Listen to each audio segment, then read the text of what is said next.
Magandang araw! Ngayon nga po ibigay po natin ang magiging game schedule sa December 12, 2024. At syempre ibigay din po natin kung saan ito magaganap o venue at saan ito mapapanood ng libre. At bigyan rin po natin ng konting preview ang maghaharap-harap kung anong team kaya ang posibleng manalo. Lahat ng yan ay sa kaganapan ng PVL All Filipino Conference 2024-2025. Kaya bago ang lahat guys, nakikiusap naman po ako, please huwag niyo naman pong kalimutan mag-like, comment, i-subscribe, ipahit yung notification bell para lagi po kayong updated sa aking mga bagong video about sa volleyball dito sa Pilipinas.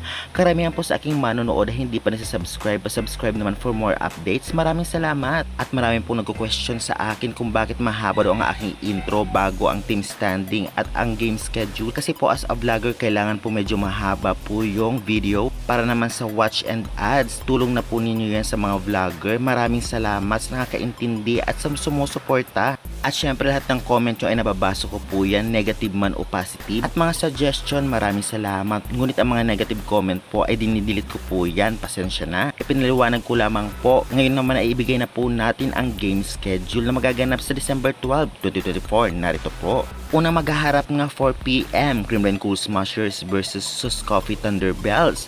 At ang venue po nito ay sa Phil Sports Arena. At sunod naman 6:30pm, Chocomucho Flying Titans versus Farm Fresh Foxies. At ang venue din po nito ay sa Phil Sports Arena. At kung magtatanong po kayo saan ito mapapanood, mapapanood po ninyo ito minsan po meron pong live sa cable, ngunit hindi naman consistent. Abang-abang na lang po kayo sa channel na One Sports or One Sports Plus.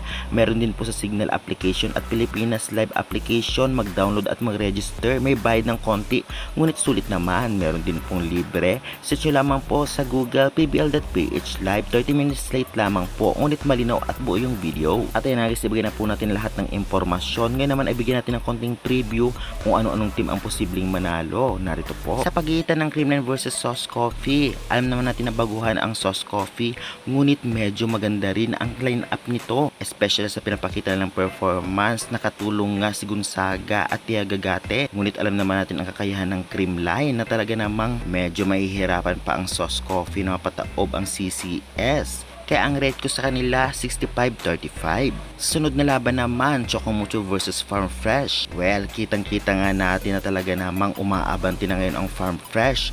Kaya na makipagtapatan sa CMFT. Ito ay kung pagbabasehan natin ang mga past performance nila at team standings. Samantalang mas lamang pa nga ang Farm Fresh na may 2-2, rank 7, at rank 9 naman ang Chocomucho na may 2-3. Ngunit alam naman natin kapag naghaharap ang dalawang team na ito ay talagang karamihan ay nanalo ang CMFT. Ngunit malay natin ngayon. Kaya guys, sa tingin ninyo, anong team mananalo ngayon? I-comment nyo na yan at huwag kalimutan mag-like, subscribe for more updates.